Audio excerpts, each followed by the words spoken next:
Ha? Kaya ito mo, ngingilo naman din eh. Kamuntan ka ba first kahapon dahil. So, by the way, sayo sa kabuntagan dol, doon na tayo agi. O, kini nga video di idol, gusto lang ako i-update sa inyo. Sa mga mahilig sa boxing kaya doon na nag-chat ka Juns TV sa Messenger, sa page o sa Facebook account na to. Nga hilig po sila sa boxing o gusto makipag-sparring. Adol, ang location ni Juns TV, paminawan nyo, dini sa Sitio Kabulian, Barangay Puro.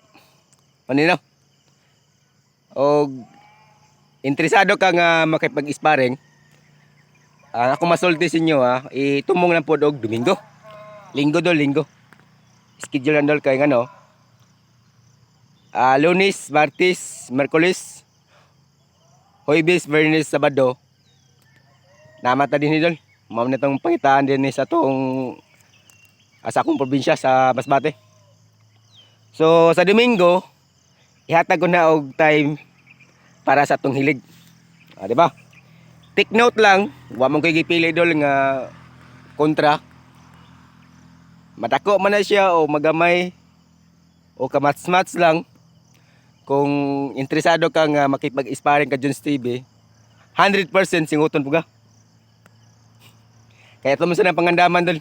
Bisan kung dihado tap or alanganin ta, ato man na siyang paningkamutan nga singuton pa mo dol. Di mo magmahay sa inyong pangari.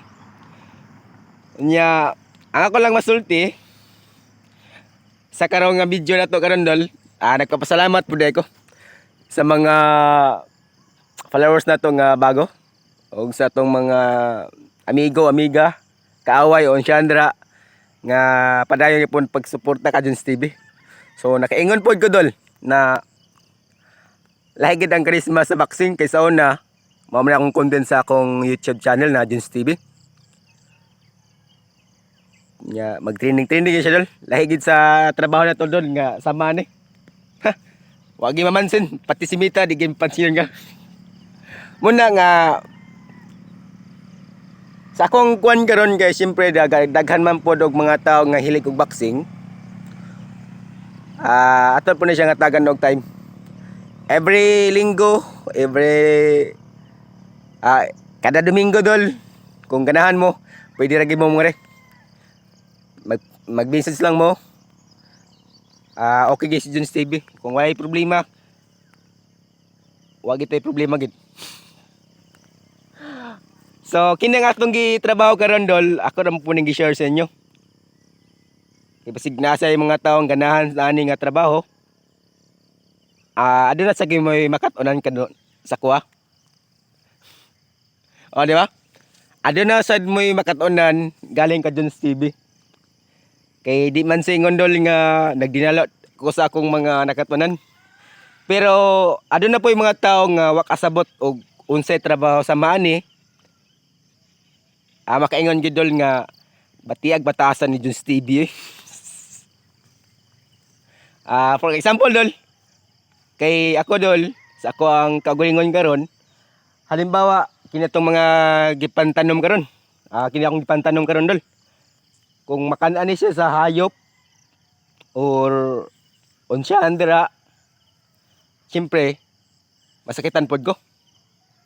Kay kini akong trabaho din dili man ingon nga tiyaw-tiyaw na, di ba? Kasi maingon na tiyaw-tiyaw ni siya nga, grabe pagsakripisyo no. Nya makan-an lang, di ba? Unya kung for example nakasalat na sa ilang mga kuan gito ganyan, makaingon na sa tuwa nga batiag batasan di ba? Walang tawa nyo. Di ba? Goods na kayo? Next month, pwede na ito okay na gid ang yang sitwasyon, makapadala na siya og bunga. Nya kung halimbawa dol, kinanin nagsistema. Grabe na mo bilog kalay every morning. Nya kaunon lang, di ba? Useless yun. So inani rin ang ato ang trabaho. So, balik ta sa vaccine dol. Una sa tanan, ako lang gihangyo kung mga man mo, ibutan lang yun sa tamang time. Nya mag-message mo. Muna dol, muna. Ako sang gihangyo, respeto lang pud sa matag usa. Kaya ron wa tay problema ba? Di ba? Oh. Lantaw wala ninyo. Okay kayo.